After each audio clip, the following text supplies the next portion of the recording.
Les presento una portada cuando yo era auxiliar de docencia por los años 2000 que decía disecare, que significa cortar y diferenciar, que podemos también mencionarle como anatemein, como cortar y diferenciar. Y ese es el significado de nuestra anatomía humana.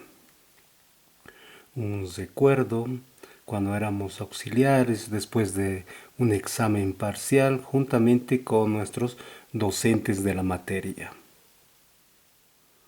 ¿Por qué estudiar anatomía? ¿Cuál es la característica? Esta pieza inerte que nos muestra el gráfico todavía puede mencionar en ese momento que aún de muerto te enseño. Entonces, el mejor libro que se ha encontrado durante todas las épocas es la propia pieza cadavérica para su estudio. El gráfico que se observa es de la 10ª edición de Zubier, cuando este libro no duró en nuestro país ni más ni un año y salió inmediatamente a medio año la 11ª edición. Entonces a partir de ella estamos manteniéndonos hasta el momento, ¿no? Pero podemos observar sistema nervioso, sus venas, la vascularización que pueda presentar carótida externa, la arteria carótida interna, la arteria vertebral, la columna vertebral, estratos musculares. Entonces, la anatomía es amplia en todo su aspecto de las características.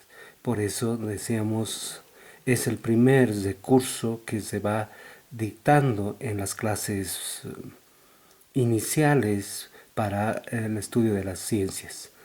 Anatomía es una ciencia, se la considera, ¿no? Que estudia ¿qué? La forma, la estructura de todo nuestro organismo humano, ¿sí o no? A su vez, no solamente es estática, sino que va a estudiar las leyes que rigen su desarrollo. ¿Qué significa eso? Desde su origen de formación hasta su culminación, ¿sí o no? A su vez, este desarrollo puede tener cierto tipo de características.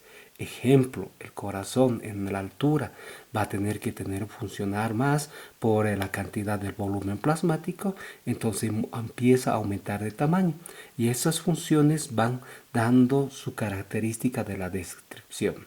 Lo otro, esta anatomía humana se va de acuerdo al medio ambiente. Si nosotros aquí de La Paz, a Oruro, Cochabamba, Beni, Santa Cruz, somos distintos. Entonces nos hace distintos el propio medio ambiente de nuestras características y rasgos que podríamos presentar. Dice, breve bosquejo histórico de la anatomía humana. Hablar de la historia es muy amplia, entonces lo vamos a tratar de resumir nuestra historia de la anatomía. Podemos empezar con lo que es Demócrito y Heráclito.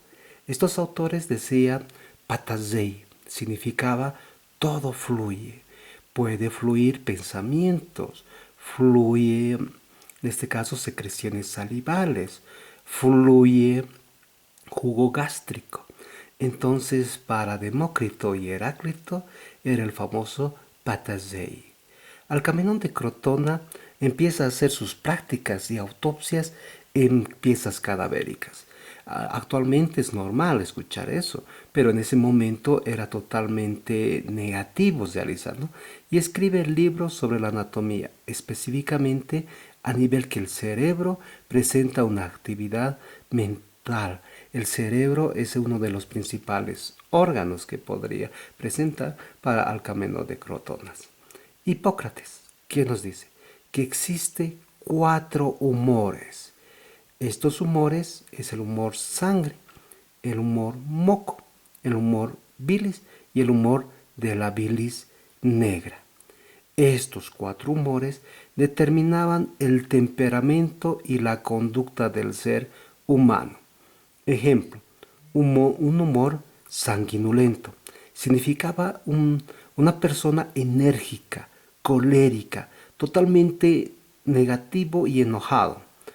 El humor mucos, en este caso mucoso, era una persona melancólica, triste, apagada. Entonces, de acuerdo a estos humores, él trataba de tener un mismo comportamiento, al que hemos denominado la homeostasis, llegarle a su equilibrio. Entonces, infusionaba los líquidos a nivel de los seres humanos, algunos más, algunos menos, por eso existía en la bilis negra, existía mucha sangre según él. Entonces hacía las sangrías prácticamente. Y por esas características ha sido denominado como el padre de la medicina al Hipócrates. No conforme con eso, crea y realiza el famoso juramento hipocrático. Ahora bien, Platón, sabemos que él es totalmente idealista. Para Platón, el organismo rige las tres clases de espíritus o neumas. Estos espíritus o neumas son situados en órganos principales, que será el cerebro, en el corazón y el hígado. Estos espíritus o neumas son los que ejecutaban y daban función al ser vivo. Si se iba del sistema nervioso, entonces era el deceso. Si se salía del corazón o se iba del corazón en este espíritu, entonces cesaba también la vida. Y por eso se le ha denominado el famoso trípode de Platón. Ahora bien, encontramos en los textos antiguos, en este caso, la caracterización de la disección entre el ojo humano y el ojo del tigre. Querían comprender cuál era la visión de ellos, por qué tenían mejores características y capacidades. Entonces se preguntaba, ¿por qué el ser humano tiene distinta la formación del pabellón auricular que de los animales? Entonces Aristóteles realizaba las disecciones y da el primer término de anatomía humana con la denominación anatemein y realizaba en este caso disecciones en los seres vivos. Por eso ahí era el principio vivificante. A su vez mencionaba omnes animales ex animales y decía todo animal procede de otro animal. Entonces no podría haber un pescado fusionado con una ave que dé origen a un ave pescado. Entonces por eso decía omnes animales ex animales. Y su base principal era la comparación del ser humano con los animales. Y de acuerdo a eso le veía su origen, como decían, ¿no? Y ha sido denominado también Aristóteles como el padre de la embriología, uno de los principales, ¿no? Entonces, vean las fibras nerviosas del nervio facial de la segunda edición de Zubier como la característica histórica de todos estos esquemas. Y mencionaba, nosotros en odontología podemos variar dentro de la anatomía comparada a la articulación temporomandibular. Una cavidad Hingley de los rumiantes en apertura y cierre y movimientos de lateralidad. A nivel de los felinos, directamente una articulación cilíndrica o trocoide de ascenso y descenso. A nivel de los roedores, una articulación de tipo de hielera anteroposterior en este caso y de ascenso y descenso. Entonces, cumple de acuerdo a esas funcionalidades nuestra articulación temporomandibular y Aristóteles lo iba describiendo desde esos momentos o desde esos tiempos, ¿no? En el periodo de la Alejandría podemos mencionar a Herófilo, ¿sí o no? Y Herófilo ha sido el primero en disecar piezas cadavéricas. Se dice que ha sido uno de los primeros porque han encontrado evidencia de los manuscritos y por eso la evidencia es muy importante a nivel de lo que es la historia. A su vez, dice que la anatomía es como una ciencia independiente. En esos momentos se podía haber mezclado en esos tiempos anatomía con fisiología, embriología y demás. Entonces lo va clasificando, lo va independizando a esta anatomía, ¿sí? Herófilo, a su vez, estudia los vasos del cerebro, las meninges, los plexos vasculares, que hoy en día todavía se encuentra como el confluente posterior o prensa de Herófilo o torcular. Entonces se mantiene todavía alguno de sus manuscritos y en la actualidad estudia dentro de estos vasos del desdoblamiento de las meninges, reciben el nombre de senos, los famosos senos venosos. A su vez, algunas venas pulmonares, el duodeno y la próstata, donde empieza a realizar mayor énfasis. Erasistrato. Para Erasistrato le encantaba en este caso las características del organismo del hombre. Decía que este organismo humano va a estar formado por partículas diminutas indivisibles. Entonces nosotros ya le hemos mencionado la porción biológica molecular o bioquímica que la conocemos. Entonces, a su vez, Erasistrato veía las anastomosis vasculares. Hoy en día la anastomosis se le conoce con el nombre de ramos comunicantes. En este caso especifica como vascular. Podríamos encontrar ramos comunicantes nerviosos, ramos comunicantes venosos y en este caso o ramos comunicantes arteriales.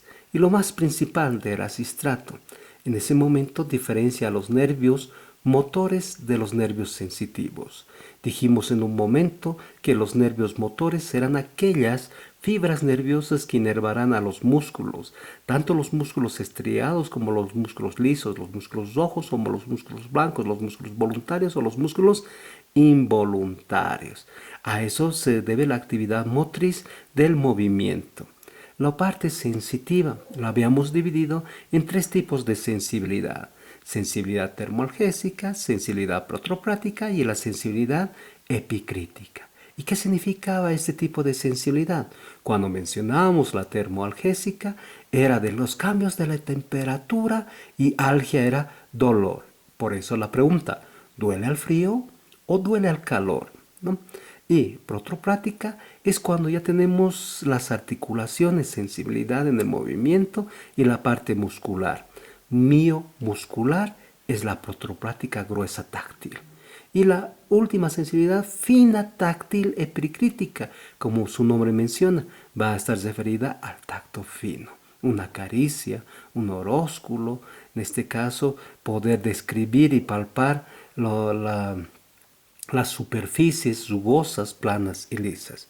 Entonces, Erasistrato realiza esas dos diferenciaciones, los nervios motores de los nervios sensitivos. Ahora bien, en la antigua Roma existía este gran profesor, Claudio Galeno, y dice, el organismo está dirigido por tres órganos, igualito que Platón: el hígado, el corazón y el cerebro. Entonces, ya los mencionaba a los órganos y ahí va a hacer Claudio Galeno una copia y descripción de los antiguos textos para tratar de formar una nueva teoría, un nuevo libro que podría ser actualizado. Pero él más se basaba en sus antecesores. Dice, a su vez, que el organismo es una máquina maravillosa. Esta máquina maravillosa que va a tener la característica de poder dar origen a ciertas funciones. Como les decía, pensamientos positivos o negativos, puede dar origen a las células sanguíneas, puede dar origen a los estratos epiteliales de la formación, da origen a las glándulas salivales, por eso dice, es una máquina maravillosa. Y también es considerado, de acuerdo a la evidencia, que ha sido uno de los primeros que emplea la vivisección. ¿Qué significaba eso? Que agarraba a una ave y lo disecaba viva misma. Agarraba a otros animales del hogar, gatos, perros, y lo iba a disecar. Sadismo podría ser, pero quería comprender la funcionalidad y la dinámica de ciertas estructuras, tanto musculares, nerviosas o esplácnicas a su vez. Emplea la medicina experimental. Y a nivel del sistema nervioso central aún se mantiene todavía sus características de Galeno, ¿no? Ahora sí. A su vez, Claudio Galeno clasifica a los huesos. Y si recordamos cómo era la clasificación de los huesos: largos, cortos, planos o anchos, irregulares y los huesos neumáticos. Gracias a Claudio Galeno en esa época ya teníamos esa clasificación hasta la actualidad. A su vez clasifica a las articulaciones. Estas articulaciones podrían ser movibles o no movibles, a lo que hemos denominado las famosas sinartrosis y diartrosis, articulaciones fibrosas o articulaciones cartilaginosas. Y para eso dentro de nuestra sinartrosis teníamos la dentada, armónica, esquindelesis y escamosa. Y sin embargo, a nivel de las diartrosis teníamos el encaje recíproco, la artrodia, la anfiartrosis, la diartroanfiartrosis, teníamos la troclear, la trocoides, entonces la condilia. Entonces Claudio Galeno clasificó todas ese tipo de articulaciones. Incluso existe una que es la famosa sindesmosis. Entonces le da a nuestro profesor. Y por esa característica a todos los médicos se les han considerado como galenos en esa época.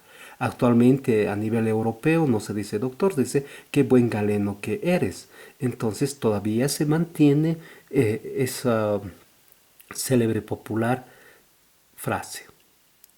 En la época del Renacimiento vamos a encontrar que un pintor veía las características de las contracciones y específicamente de la facies y su caracterización profunda de los planos superficiales y daba esa característica de la naturalidad de sus pinturas. Se asemejaba a lo que damos. Nuestro querido profesor Leonardo da Vinci era ese el encargado. Su método realizaba prácticamente para ver el mejoramiento las autopsias, por eso en piezas cadavéricas. Realizaba varios estudios, quería saber directamente de acuerdo a cortes de los planos de la dimensión sagital o horizontal en las estructuras óseas y preparaba modelos.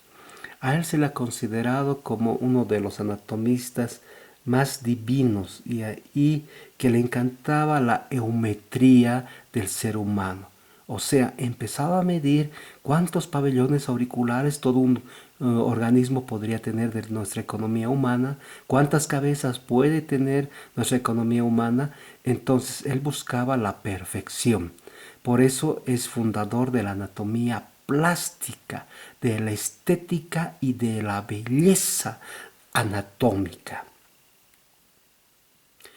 Para Gabriel Falopio, si es que recordamos ustedes las trompas de Falopio, fue el primero en hacer la descripción detallada del desarrollo de las estructuras de los huesos del cráneo.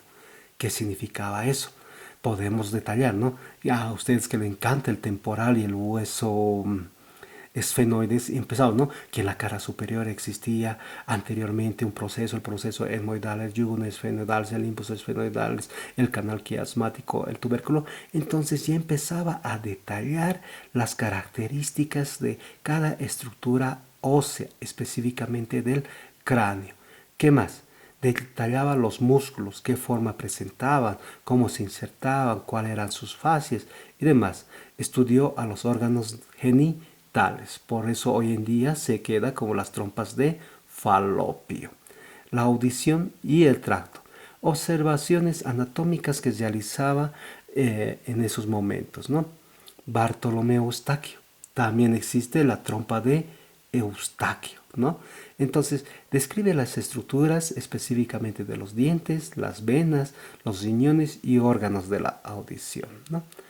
William Harvey, a este personaje, fue el primero en establecer las leyes de la biogénesis, o sea, del origen de las células, del origen característica de la formación genética. Y mencionaba, omnis animalis ex ovo, todo animal procede del huevo. Entonces habíamos hecho un ejemplo que la serpiente procede del huevo, los reptiles proceden del huevo, en este caso los peces proceden del huevo y los mamíferos proceden del huevo. Entonces dábamos que el óvulo cuando se unía con el espermatozoide se fusionaban ambos y formaba el famoso huevo o cigoto. Entonces ahí también podríamos corroborar. Zealdo Colombo dice que la sangre llega al corazón y a nivel del lado izquierdo. Ahí no hay ventrículos, no hay aurículas. Sí. Pero Miguel Servetos, en este caso, Miguel Servetos fue el primero en descubrir el círculo pulmonar de la circulación sanguínea. ¿Qué significa eso? Que para William Harvey estudia la circulación mayor o nutricia. Y decía que la circulación mayor o nutricia empezaba a nivel de mi ventrículo izquierdo y terminaba en mi aurícula derecha. Perfecto. Para Colombo estudia los capilares, los vasos, que la arteria cambia como vena, que la arteria presenta oxígeno, que la vena dióxido de carbono, que las venas son satélites de las arterias y demás. Empieza a estudiar Colombo. Pero Servetus, Miguel Servetus, empieza a realizar sus estudios directamente, que no solamente existe una gran circulación, menciona que existe una circulación menor. A esa circulación menor le ha denominado circulación pulmonar o circulación respiratoria, donde había el intercambio gaseoso del oxígeno con el dióxido de carbono. Entonces, mediante los pulmones podía haber ese intercambio, denominada la famosa hematosis. Y decía lo siguiente, que la circulación menor va a empezar en mi ventrículo derecho y va a terminar en mi aurícula izquierda. Entonces, esa es la característica de Miguel Servetos, circulación menor o respiratoria, y de William Harvey, circulación mayor o nutricia. Por eso aquí Servetos menciona como el círculo pulmonar de la circulación sanguínea. Jerónimo Fabricio describe a las válvulas venosas. Encuentra que en estas venas va a existir pequeñas válvulas para permitir el ascenso hacia el corazón. Estas válvulas son conocidas con el nombre de válvulas parietales si es que existe alguna insuficiencia valvular, que significa eso, el reflujo, especialmente en las piernas existen las famosas varices, esas alteraciones, ¿no? Entonces empiezas a estudiar. Andrés Vesalio fue el primero en estudiar sistemáticamente las estructuras del cuerpo humano y decía, de corporis humanim fabrico. ¿Qué significa eso? Que el cuerpo humano era una hermosa máquina de fabricación. Nuevamente, recordamos que algunos autores ya tenían esa característica, solamente que él lo plasma en su libro. Y dice, ¿no? En su portada de su libro de Andrés Vesalio, ahí lo encontramos, dice, Corporis humani fabric, el cuerpo humano puede fabricar. ¿Qué puede fabricar en este momento? Pueden enojos, sentimientos, puede fabricar jugo gástrico, ansiedad, y entonces una hermosa fábrica. Andrés Vesalio, entonces, es también considerado como el padre de la anatomía moderna. ¿Por qué? Porque mediante su texto que presenta, su libro que presenta, desplaza a la literatura galénica y las otras literaturas más que en ese momento existían. Entonces, a partir de esto existe ya otro tipo de características de la ciencia, ya más específicas a nivel de anatomía. A su vez, Marcelo Malpighi estudia la piel, los vasos, los riñones y otros órganos, ¿no? Específicamente. Para Giovanni Morgani, crea la anatomía patológica. Vemos a nuestro paciente, apertura bucal, y vean sus dientes osados. Nada, no son dientes osados, sino ya son hiperplasias, hipertrofias gingivales que pueda presentar a ese nivel. Y eso no es normal encontrarlo. Entonces, para Giovanni Morgani estudiaba la patología. Patos, enfermedad. Logos, estudio. El estudio del origen de la enfermedad, sus características y variantes dentro de la anatomía patológica. Entonces, eso estudiaba Giovanni Morgani.